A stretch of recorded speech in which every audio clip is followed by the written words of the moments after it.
Greetings and welcome back. This is section 13, multi-mode radio excitement. Let's begin. This is the Q&A section.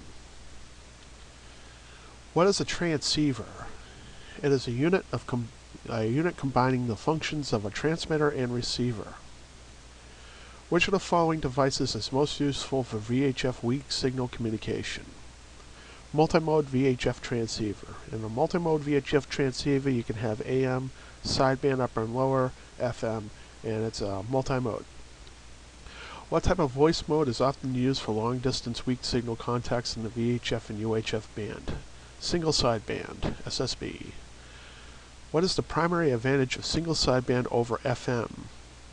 Single sideband signals have a narrower bandwidth. You can get more energy in that smaller bandwidth. Which of the following is the form of amplitude modulation? Single sideband. Which sideband is normally used for 10 meters HF, VHF, and UHF single sideband communications?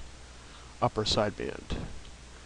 Which of the following describes combining speech with an RF signal carrier? Modulation. What is the approximate bandwidth of a single sideband voice signal? 3 kHz. Which of the following is the appropriate receive filter bandwidth to select in order to minimize noise and interference from single sideband reception? 2.4 kHz or 2,400 Hz. Which of the following is true of the use of single sideband phone in amateur bands above 50?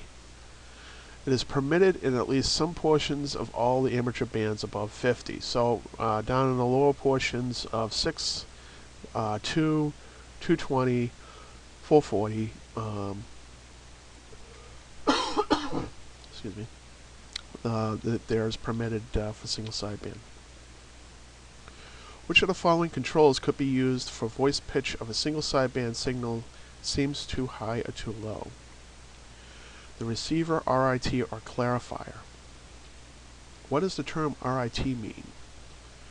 Receiver incremental tuning. Which of the following is true concerning the microphone connectors on amateur transceivers? Some connectors include push-to-talk and voltages for powering the microphone. What is the name of the circuit that generates the signal of a desired frequency? An oscillator. Which of the following types of emissions has the narrowest bandwidth? CW. Excuse me. What is the approximate maximum bandwidth required for transmission of a CW signal? 150 Hz. Which of the following is the appropriate receiver filter bandwidth to select in order to minimize noise and interference from CW reception? 500 Hz. What is the advantage of having multiple receive bandwidth choices on multi-mode transceivers? It permits noise or interference reduction by selecting the bandwidth matching the mode. What term describes the ability of a receiver to detect the presence of a signal? Sensitivity.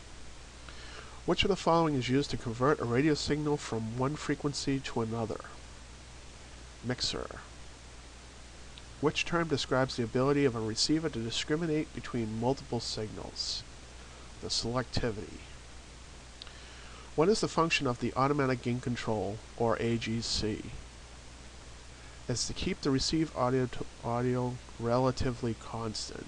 And you'll see this on AM and single sideband, and they'll prevent it from fading in and fading out. Where is an RF preamplifier installed? It's between the antenna and the receiver. What device takes the output of a low-powered 28 MHz single sideband exciter and produces a 222 MHz output signal? So it takes the 10-meter signal and converts it to 1 1/4 meter, both receive and transmit. It is called a transverter. Which is a good reason to regulate power supply for communication equipment? It prevents voltage fluctuations from reaching sensitive circuits. And that is the end of the Q&A section for section 13.